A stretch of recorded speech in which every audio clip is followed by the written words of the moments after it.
الحمد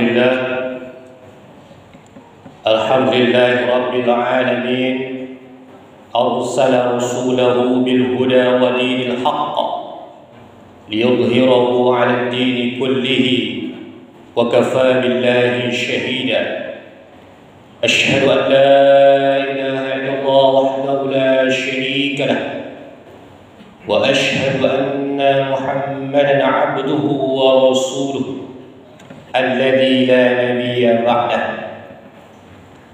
اللهم صل وسلم على سيدنا محمد النبي الأمي وعلى آله وصحبه أجمعين.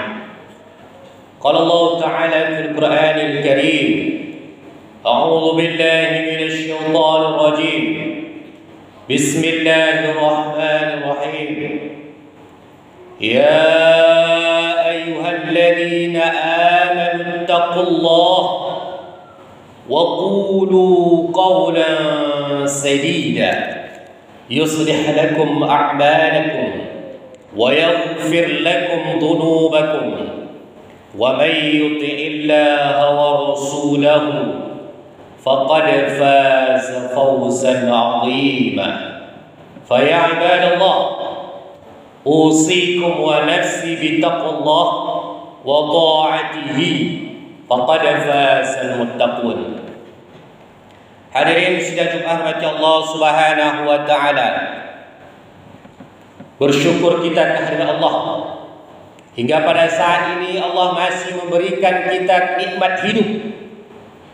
Padahal dengan izin Allah pula sebab-sebab kematian yang begitu banyak hadir di tengah-tengah kita. Apa makna dari pemberian hidup yang Allah berikan? Bahwa Allah masih memberikan kepada kita kesempatan untuk memperbaiki, mengevaluasi kualitas dan kuantitas ibadah kita kepada Allah Subhanahu wa taala. Bukankah Allah katakan, "Wa ma umiru illa liya'budullaha mukhlishina lahud-din." Tidaklah kamu diperintahkan kecuali liya'budullah, untuk menyembah Allah mukhlisin, semata-mata karena Allah, ikhlas, murni karena Allah. Lahud-din, demi untuk menegakkan agama.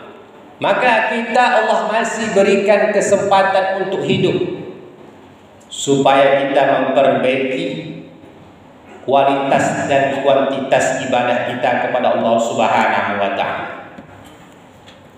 Salawat dan salam kita hadiahkan kepada Nabi kita Muhammad sallallahu alaihi wasallam. Allahumma shalli wa sallim ala sayyidina Muhammad wa ala ali sayyidina Muhammad. Sebentar lagi kita akan memasuki bulan Rabiul Awal. Bulan Rabiul Awal adalah bulan di mana kita diingatkan akan kehidupan Rasulullah dan juga perjuangan beliau menegakkan kalimat Islam di tengah-tengah kita. Sehingga perjuangan tersebut bisa kita rasakan nikmatnya Islam, iman, dan juga ihsan di sekeliling kita. Maka momen ini juga harus menjadi bahan evaluasi bagi kita. Sejauh mana kita menolong dan melanjutkan estafet perjuangan dakwah Rasulullah sallallahu alaihi wasallam. Terlebih-lebih perjuangan tersebut kita tegakkan di tengah-tengah keluarga kita. Saya sebagai khatib berwasiat untuk meningkatkan kualitas takwa kita kepada Allah Subhanahu wa taala.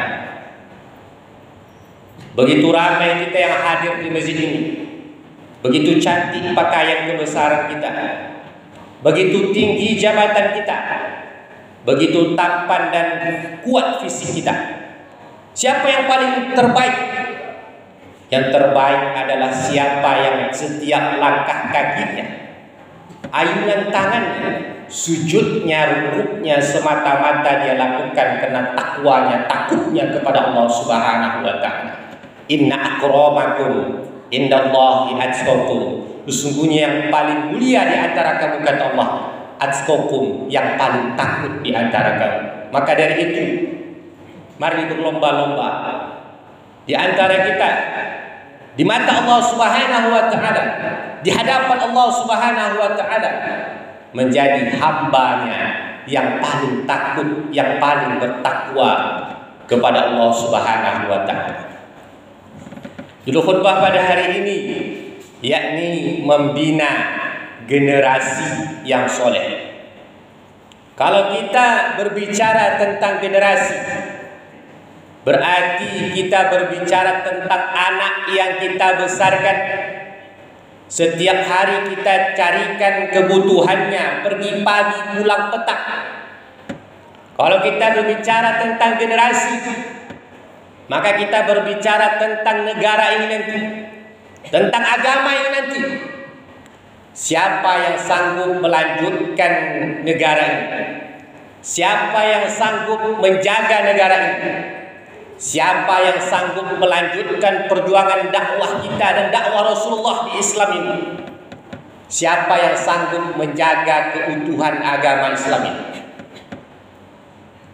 Kalau kita berbicara generasi, maka kita berbicara tentang investasi kita meskipun kita telah tiada nanti. Bukankah kata Rasulullah SAW, "Idza mata ibnu Adam, inqata'a 'amaluhu illa bi thalathin." Kalau sudah mati anak Adam, maka terputuslah amalnya illa bi thalathin, kecuali dengan 3 cara. Apa itu? Yang pertama, shadaqatun jariyah. Ketika dia hidup di dunia, senantiasa dia infakkan harta yang dia cari siang dan malam, senantiasa mengalir pahala kepada dirinya. Al-ilmu yantafa'u bihi. Kemudian dia ketika hidup pernah mengajarkan alif bata kepada orang lain. Kemudian alif bata tersebut diajarkan pula kepada muridnya. Kemudian murid tersebut diajarkan kepada muridnya lagi. Setiap peristiwa pembelajaran tersebut tetap mengalir pahala kepada dirinya. Kemudian yang terakhir, wa waladun shalihun yad'ulah. Anak yang dia lahirkan, anak yang dia besarkan, yang solih, yang senantiasa mendoakan dirinya. Maka hadirin sedang hormati Allah Subhanahu wa taala, begitu besarnya investasi, begitu besarnya manfaat, begitu besarnya harapan kita kepada generasi yang akan datang. Di dalam Al-Quran begitu hebat, begitu luar biasa peringatan Allah kepada kita. Dalam surah At-Taghabun Allah katakan, A'udzu billahi minasyaitonir rajim. Ya ayyuhalladzina amanu inna min azwajikum wa auladikum aduwwan lakum. Wahai orang yang beriman, sesungguhnya istri-istrimu dan anak-anakmu adalah musuh bagi kamu. Kalau kita memahami secara letterlek, maka tentu kita akan menolak ayat tersebut. Bagaimana anak yang kita besarkan begitu lucunya, begitu akrabnya dengan kita, bisa menjadi musuh bagi kita. Lalu kalau ketika kita memikirkan kenapa dia bisa menjadi musuh bagi kita, karena bisa jadi anak yang kita sayangi sebagai penyebab kita dicampakkan oleh Allah ke dalam nerakanya. Kenapa demikian? Karena tidak becusnya kita dalam mendidik anak tersebut, karena tidak becusnya kita memberikan hak-hak yang harus diterima oleh anak tersebut. Hadirin sidang hormati Allah Subhanahu wa taala, begitulah yang dicontohkan oleh Rasulullah SAW. Bagaimana Umar bin Khattab, ketika Umar bin Khattab sangat memusuhi Islam, apakah Rasulullah justru menjauhi Umar bin Khattab? Justru Rasulullah mendoakan supaya Umar bin Khattab, yang mempunyai pengaruh yang sangat luar biasa di kota Mekah, yang mempunyai tenaga yang sangat besar, yang sangat memusuhi Islam ini agar mendapatkan hidayah dari Allah Subhanahu wa taala. Begitulah seharusnya seorang orang tua ketika dia menyadari anaknya bisa jadi menjadi alat untuk mencampakkan dirinya di hadapan neraka Allah Subhanahu wa taala, senantiasa dia mendoakan anaknya untuk mendapatkan hidayah dari Allah, untuk mendapatkan bimbingan dari Allah Subhanahu wa taala. Ini yang dicontohkan Nabi Ibrahim alaihissalam, bahwa beliau senantiasa berdoa, Rabbi habli minas salihin, ya Allah karuniakan aku minas salihin, dari keturunan orang-orang yang saleh. Menjadi bahan evaluasi bagi kita. Sebanyak apa kita mendoakan anak kita di setiap sujud kita, di setiap solat kita. Tidak cukup dengan upaya memberikan pendidikan agama, tetapi juga harus ditutup dengan doa orang tua kepada anaknya.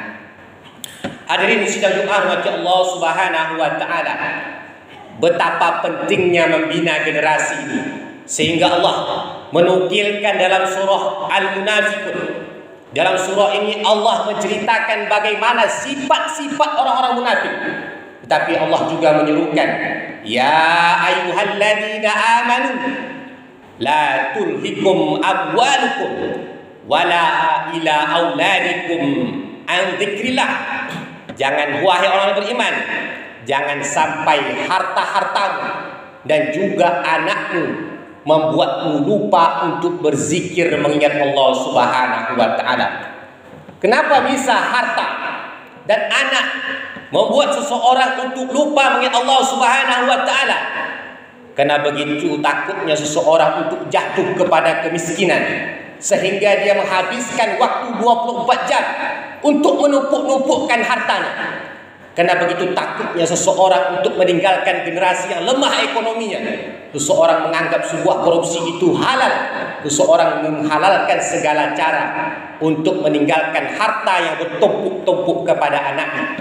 Seseorang juga lupa untuk memberikan anaknya pendidikan agama, sehingga ketika anak itu semakin tumbuh besar, anak tersebut yang membuat dirinya lupa untuk mengingat Allah Subhanahu wa taala. Hadirin sidang Jumat rahmati Allah Subhanahu wa taala, menurut data BNN, Badan Narkoba dan Narkotika, per 2018, korban dari narkoba era milenial per tahun 2018 3.600.000 lebih jiwa.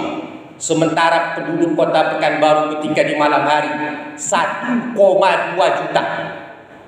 Maka maknanya hampir 3 kali lipat penduduk kota Pekanbaru sudah menjadi korban dari narkoba. Kalau kita berbicara tentang bagaimana estafet perjuangan negara ini, bagaimana perjuangan dakwah Islam ini, bagaimana ketika menjadi investasi ketika kita hidup, ketika kita telah mati nanti. Sementara generasi kita generasi yang tercantum kepada narkoba, generasi kita generasi yang teler, generasi kita generasi yang tidak lagi waras akannya, disebabkan telah menjadi korban narkoba dan juga narkotika. Mungkin hari ini kita masih bersantai-santai, kita melihat anak kita di rumah belum ada tanda-tanda menjadi korban narkoba. Tapi kalau kita tidak waspada, bisa jadi generasi yang ada di sekitar kita, bahkan diri kita sendiri, akan menjadi korban dari narkoba itu sendiri. Hadirin sidang Jumat rahmati Allah Subhanahu wa taala, maka wajar Rasulullah mengajarkan kepada kita untuk membina generasi yang soleh, untuk mempunyai generasi yang soleh.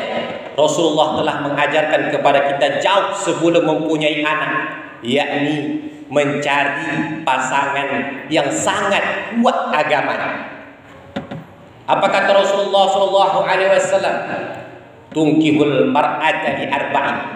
Nikahilah seorang wanita itu karena 4. Wali jamaliha, wali hasabiha, wali maliha, wali diniha, faqfar bizatid din, taribat yadaka. Nikahilah perempuan karena dengan alasan 4. Yang pertama, kena cantiknya, kena keturunannya, kemudian kena hartanya, kemudian kena agamanya. Fadfar bidzatiddin, maka pegang teguhlah, pilihlah seorang perempuan yang sangat kuat agamanya. Taribat yadaka, maka engkau akan selamat selama-lamanya. Kenapa pentingnya mencari wanita yang soleh, yang akan kita jadikan sebagai ibu rumah tangga, yang kita akan jadikan sebagai pengelola rumah kita?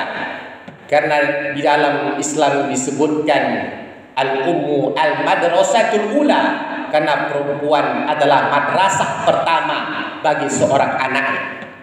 Maka dengan lisannya lah seorang anak akan mulai berbicara, maka dengan perbuatannya pula seorang anak akan mulai mencontoh.